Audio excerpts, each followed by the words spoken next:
Las Vegas isn't a city, its own magical world.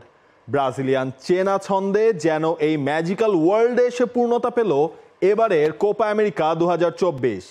ব্রাজিলের গোলের পর সেই সাম্বা উদযাপন যারা ভুলে গিয়েছিলেন, ভিনিসিয়াসের ক্লাবের সাদা জার্সির ড্যান্স ইন দ্য ফ্ল্যাঙ্ক যারা ভুলে গিয়েছিলেন, তারপরও যারা সেই বিশ্বাস, সেই জিনিসগুলো দেখার আগ্রহ নিয়ে সকাল 7টায় টিভি স্ক্রিনের সামনে বসেছিলেন, তারা এখন তৃপ্ত।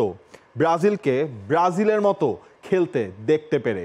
Brazil 4, Paraguay 1। রিয়ালের ভিনিসিয়াস ব্রাজিলের হবেন কবে?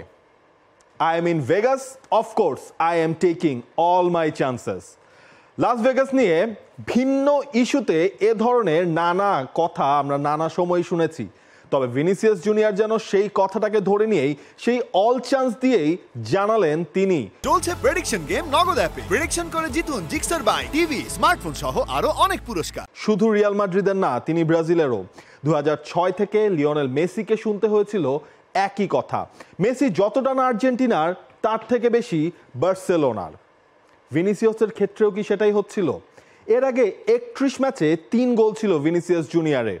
ব্রাজিলের জার্সিতে 1 বছর আগে করেছিলেন শেষ গোল, এবং ওয়ার্ল্ড কাপে সাউথ কোরিয়ার এগেইনস্টে গোলটা ছিল তার ব্রাজিলের জার্সিতে শেষ কোনো কম্পিটিটিভ ম্যাচে গোল, অর্থাৎ প্রায় 1.5 বছর আগে ছিল সেটা।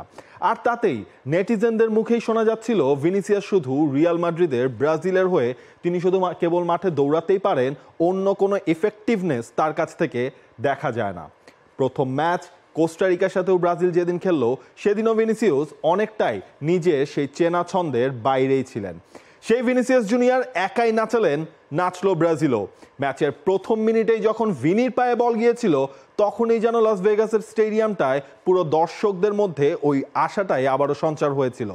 3 মিনিটের মধ্যেই 3 বার ঢুকে পড়েছিলেন প্যারাগুয়ের বক্সের ভেতর, তবে ভিনিসিয়াস জুনিয়র গোল তো পাচ্ছিলেন না।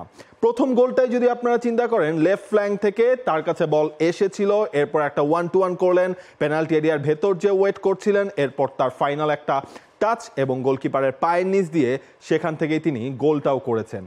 সেকেন্ডটাও করলেন, তবে সেখানে কিছুটা ভাগ্যের ছোঁয়াও তিনি পেয়েছিলেন। রড্রিগো যখন লাস্ট মোমেন্টে রড্রিগোর বলটা ক্লিয়ার হয়েছিল, ভিনিসিয়াস জুনিয়র পেনাল্টি এরিয়ার ভেতরে ছিলেন, তার একটা ফাইনাল টাচেই ভিনিসিয়াস একই ম্যাচে নিজের দ্বিতীয় গোলটাও পেলেন। ভিনিকে ভিনির মতো করে পাওয়া, এর পেছনে আরও একটা কারণ ছিল। যারা ফার্স্ট ম্যাচটা দেখেছেন, এই ম্যাচটা দেখেছেন, সেখানে বড় একটা পাওয়ার হাউস যেটা হয়ে এসছে ভিনিসিয়াস জুনিয়রের, তার পেছনে লেফট ব্যাক যিনি খেলছিলেন তিনি। ফার্স্ট ম্যাচে আমরা অ্যারেনাকে দেখেছিলাম অনেকটা স্লো ছিলেন, ওপরের দিকটাতেও খুব একটা ওভারল্যাপ করে তিনি উঠতে পারছিলেন না। যখন আজকের ম্যাচে ডরিভাল চেঞ্জ করলেন, ওয়ান্ডেলকে নামালেন সেই জায়গাটায়, তখন কিন্তু ভিনিসিয়াস জুনিয়র পেছন থেকেও সেই সাপোর্টটা আসলে পাচ্ছিল, আর তার ফলে ভিনিসিয়াস জুনিয়র পেলেন 2 গোল একই ম্যাচে। লাস্ট ম্যাচ দেখার পর যারা ব্যালন ডিওরের জন্য ভিনিসিয়াস জুনিয়রের নাম মুছে ফেলেছিলেন, ভিনিসিয়াস জুনিয়র এই ম্যাচে আবারও পারফর্ম করে তার সেই চিরচেনা ছন্দ দেখিয়ে জানান দিয়েছেন ভিনিসিয়াস জুনিয়রকে এখনও রাখতে হবে ব্যালন ডিওর জয়ের যেই ফাইনাল, যেই শর্ট লিস্ট আছে সেখানে আপনি রাখতেই পারবেন। 48 ম্যাচ খেলেছেন তিনি এই সিজনে, সব মিলিয়ে করেছেন 37 গোল আর অ্যাসিস্ট, যেখানে গোল 26টা, অ্যাসিস্ট 11টা। ব্যালন ডিওর জিতবেন না এই ভিনিসিয়াস? ব্রাজিলের ম্যাচে মারামারি হয়েছে, কার্ড হয়েছে, রেড কার্ড হয়েছে, পেনাল্টি মিস হয়েছে, পেনাল্টি নিয়ে নাটকও হয়েছে। লুকাস পাকেতা তিনি প্রথমে ব্রাজিলের হয়ে একটা পেনাল্টি মিস করলেন, এরপর সেকেন্ড হাফে যখন ব্রাজিল আরও একটা পেনাল্টি পেল, তখন প্রথমে সেখানে ছিলেন রড্রিগো প্রথম বলটা হাতে নিলেন, তিনি ওই পেনাল্টি স্পটের কাছাকাছি গেলেন, সেখানে লুকাস পাকেতা আসলো, সেখানে ভিনিসিয়াস জুনিয়র আসলো।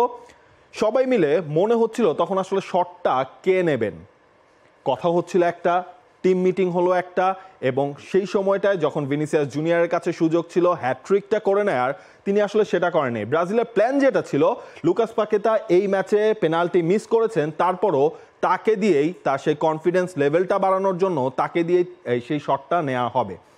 যখন সেই ডিসিশনটা হলো, লুকাস পাকেতা যখন পেনাল্টি স্পটের কাছাকাছি জায়গায় দাঁড়ালেন, তিনি মাইন্ডসেটটাও করলেন। সেই মোমেন্টে না পুরো গ্যালারি থেকে, যদিও এই গ্যালারিতে এই স্টেডিয়ামে ব্রাজিলের ম্যাচে দর্শক উপস্থিতি কিন্তু খুব বেশি আসলে চোখে পড়েনি, 30 থেকে 32 হাজারের মতো দর্শক ছিল, তবে তারা ওই ডিসিশনটা লুকাস পাকেতা পেনাল্টি নিতে যাচ্ছেন সেটার এগেনস্টে তারা নানা ধরনের সাউন্ড করছিলেন। ভিনিসিয়াস জুনিয়র তখন দর্শকদের বললেন ঠান্ডা হতে। ব্রুনো গুইমারেজ আসলেন, এইডার মিলিতাও ছিলেন সেই পেনাল্টি স্পটের কাছাকাছি। ব্রুনো গুইমারেজ এসে জাস্ট চুমু খেলেন লুকাস পাকেতাকে, জানিয়ে দিলেন বিশ্বাসটা আছে তাদের এই টিমমেটদের প্রতি। সেই বিশ্বাসটাই লুকাস পাকেতাকে সেই পেনাল্টিটা নিতে সাহায্য করলো এবং ব্রাজিলের সেই টিম মিটিংয়ের পরেই লুকাস পাকেতা যে কারণে তাকে পেনাল্টিটা নিতে দেওয়া হয়েছিল সেখান থেকে গোল করে ব্রাজিলকে সেই বিশ্বাসের ওপরেই ভরসাটা রাখার প্রতিদানটাও তিনিই দিয়েছেন। ডরিভাল জুনিয়রকে নিয়ে কত সমালোচনা। ব্রাজিল যখন কোস্টারিকার সাথে ফার্স্ট ম্যাচটা ড্র করলো, সুযোগ পেয়েছিল, কাজে লাগাতে পারলো না। কোপা আমেরিকার শুরুটা বাজেভাবে হয়েছে। ডরিভাল জুনিয়র জানুয়ারিতে এসে দায়িত্ব নিয়েছেন। এরপর ব্রাজিলের মতো করে ওই সাম্বা বা নান্দনিক ফুটবল সেই জিনিসটা দেখা যাচ্ছিল না। তখন ডরিভালকে নিয়ে প্রচুর সমালোচনা হচ্ছিল। কেন রড্রিগোকে নাম্বার 9-এ খেলানো হয়, কেন সেখানে এনরিককে সুযোগ করে দেওয়া হয় না, কেন ব্রুনো গুইমারেজ এবং জোয়াও গোমেজকে একই সাথে দুজন ডিফেন্সিভ মাইন্ডেড মিডফিল্ডারকে নিয়ে ব্রাজিল স্টার্ট করে, সেটা রেস্ট কোপা আমেরিকার প্রথম ম্যাচটায় পড়েছিল। এই ধরনের নানা কথা হচ্ছিল। এই ম্যাচের আগে ডরিভাল একটা কথা বলেছিলেন যে ব্রাজিল যতটা পজিশনে কমফোর্টেবল, এর থেকে ব্রাজিল ট্রানজিশনে আরও বেশি ডেঞ্জারাস। অর্থাৎ পজিশনের দিকেও ব্রাজিলের মনোযোগ আছে, পজিশন তারা ধরে রাখতে চায়, কিন্তু ট্রানজিশনে যারা ভালো সেট আপটা শুরু করতে পারে, প্রতিপক্ষের কাছে বল কেড়ে নিয়ে সেখান থেকে বিল্ড আপ ফেজটা নতুন করে স্টার্ট করতে পারে, তাদেরকে ডরিভাল জুনিয়র প্রায়োরিটি দেন। জোয়াও গোমেজ, তাকে নিয়ে একবার ইউর্গেন ক্লপ একটা কথা বলেছিলেন, কাউন্টার প্রেসিংয়ে বর্তমানে যেসব মিডফিল্ডাররা খেলছেন তাদের মধ্যে জোয়াও গোমেজ হচ্ছে গিয়ে ওয়ান অফ দ্য বেস্ট। ক্লপের কথা, ডরিভালের বিশ্বাস, এই ম্যাচেও জোয়াও গোমেজ সেই কাজটাই কিন্তু আসলে পুরোপুরি করতে পেরেছেন। আমরা দেখেছিলাম ইনাসিওর সাথে আরও একজন মিলে স্ট্রাইকারের পেছনে প্যারাগুয়ের এই ম্যাচটা কিন্তু স্টার্ট করছিল এবং ইনাসিও বারবার তাদের ওই দুজনের মধ্যে পজিশনাল চেঞ্জগুলো হচ্ছিল এবং ব্রাজিলকে ক্ষণে ক্ষণে মনে হচ্ছিল তারা সেই জায়গাটায় ঢুকতে পারে। তখন ডরিভাল জুনিয়র সেই জোয়াও গোমেজকে একদম লাগিয়ে দিলেন মাঠের ওই প্রান্তটায় ইনাসিওর সাথে এবং সেটার ফল ব্রাজিল পেয়েছে। ফিজিক্যালি যেহেতু জোয়াও গোমেজ অনেক স্ট্রং, সেখান থেকে বল তিনি রিকভার করেছেন এবং রিকভার করার ফলে যেটা হতো ব্রাজিলের খেলায় আজকে বোঝা গেছে, যেহেতু জোয়াও গোমেজ নিচে সেই কাজগুলো করছেন, ব্রুনো গুইমারেজ অনেকটা ফ্রিলি আসলে মুভ করতে পারছেন। সুতরাং ডরিভালের যেই চেঞ্জ, ডরিভালের একাদশে যেই পরিবর্তন, ডরিভালের ফুটবলারদের প্রতি যেই আস্থা রাখার জায়গা, সেটা কিন্তু এই ম্যাচে এসে যেন পুরো 16 কলায় পূর্ণ হলো। আমরা এই ম্যাচে দেখেছি শুরুর একাদশে ব্রাজিল যে দুটা পরিবর্তন করেছিল, একটা ছিল সেখানে ওয়ান্ডেল, তিনি স্টার্টিং 11-এ রয়েছেন।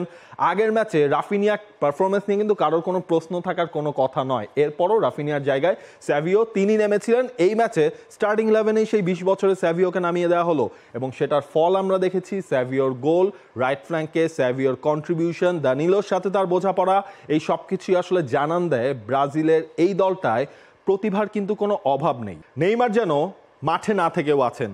প্রথম ম্যাচে কোস্টারিকার এগেনস্টে আমরা দেখেছি নেইমারকে গ্যালারিতে মন খারাপ, খুব বেশি উল্লাসের সুযোগ তিনি পাননি, কারণ তিনি তো আসলে তার কথা ছিল ইনজুরিতে না পড়লে তিনি ব্রাজিলের এই দলটায় খেলবেন, কিন্তু ইনজুরি এই কোপা আমেরিকা থেকে নেইমারকে কেড়ে নিয়েছে। গ্যালারিতে থেকে টিমকে সাপোর্ট দেওয়ার জন্য নেইমারকে কিন্তু আমরা সবসময় দেখি। ইনফ্যাক্ট লাস্ট ম্যাচের পর ব্রাজিলকে নিয়ে যখন সমালোচনাগুলো হচ্ছিল, নেইমার কিন্তু তার এই দলকে প্রোটেক্টও করেছেন। এই ম্যাচে নেইমারের মুখে হাসি ফিরেছে। দিন আগে আমরা রড্রিগোরও একটা জিনিস দেখছিলাম, রড্রিগো এখন ব্রাজিলের নাম্বার 10, যে জার্সিটা নেইমার পরতেন একটা সময়, নেইমার নাই, রড্রিগোর কাছে সেই জার্সির ওয়েট।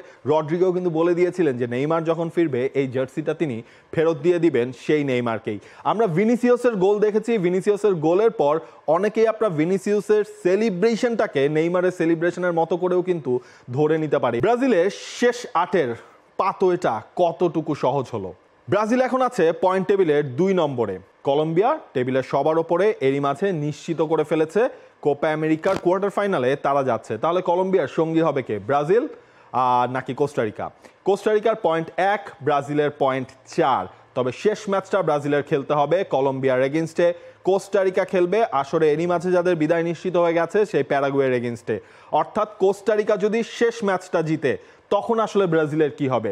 ব্রাজিল যদি কলম্বিয়াকে হারাতে পারে তাহলে ব্রাজিল গ্রুপ চ্যাম্পিয়ন হয়েই তারা জায়গা করে নেবে পরবর্তী রাউন্ডে, এবং সেটা হলে ব্রাজিলের জন্য এক হিসেবে কিন্তু বেটার হবে ব্রাজিল যদি গ্রুপ চ্যাম্পিয়নটা হতে পারে। কারণ কোয়ার্টার ফাইনালে ব্রাজিলের বা এই গ্রুপের গ্রুপ ডি এর ম্যাচ কিন্তু রয়েছে গ্রুপ সি এর চ্যাম্পিয়নের সাথে। গ্রুপ সি এর চ্যাম্পিয়ন কারা হতে পারে সেটা মনে হয় সবারই বিশ্বাস হয়ে গেছে যে সে জায়গায় উরুগুয়ে থাকার সম্ভাবনাই বেশি। এখন ব্রাজিল যদি উরুগুয়েকে অ্যাভয়েড করতে চায় তাহলে ব্রাজিলের কিন্তু কলম্বিয়ার সাথে জিততে হবে কোয়ার্টার ফাইনালে। ব্রাজিল যদি ম্যাচটা ড্র করে তখন ব্রাজিলের পয়েন্ট হয়ে যাবে 5, তখন কোস্টারিকা যদি লাস্ট ম্যাচটা জেতেও তখনও কিন্তু কোনো লাভ হবে না। অর্থাৎ ব্রাজিল যদি পয়েন্ট না হারায় শেষ ম্যাচটায় তাহলে কিন্তু ব্রাজিল থ্রু করে যাবে পরের রাউন্ডে। শেষ ম্যাচ যদি কোস্টারিকা জেতেও তাহলে তাদের বড় ব্যবধানে জিততে হবে, ব্রাজিলের হারতে হবে কলম্বিয়ার এগেনস্টে বড় ব্যবধানে, তাহলেই কেবলমাত্র কোস্টারিকার যাওয়ার সুযোগ থাকছে। আর তা না হলে ব্রাজিল গ্রুপ রানার্স আপ যদি হয় শেষ ম্যাচটা থেকে একটা পয়েন্ট পেয়ে তখন কিন্তু যেটা হবে ব্রাজিলের লড়তে হবে উরুগুয়ের এগেনস্টে। হয়তো ব্রাজিল সেই জিনিসটা চাবে না এবং ডরিভাল জুনিয়র তিনি কিন্তু একটা কথা সবশেষে বলেছেন, এই দলটাকে নিয়ে তিনি 20 দিনও একসাথে এর আগে কাজ করার সুযোগ পাননি।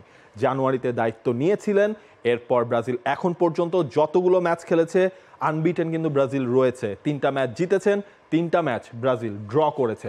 কোস্টারিকার এগেনস্টে প্রথম ম্যাচটার পর যখন মুন্ডুপাত হচ্ছিল ব্রাজিলের ফুটবলারদের তখনও তিনি এই দলটার উপর আস্থা হারান নাই, কারণ তিনি জানতেন তিনি ওই সঠিক পথেই আছেন। সুতরাং দেখা যাক ব্রাজিলের যেহেতু গ্র্যাজুয়ালি পারফরমেন্স এবারের কোপা আমেরিকায় ইমপ্রুভ করছে, কলম্বিয়ার এগেনস্টে হয়তোবা যদি ব্রাজিল একটা ভালো পারফরমেন্স এ ধরনের পারফরমেন্স শো করতে পারে তখন হয়তোবা দর্শকদের বা যারা ব্রাজিল ফ্যান রয়েছেন তাদের ব্রাজিলের প্রতি যে আস্থা ভালোবাসা অন্ধপ্রেম সেটা আবারও ফিরে আসবে এবং কোপা আমেরিকাতেও জমে যাবে ব্রাজিলের সেই সাম্বার ছন্দে।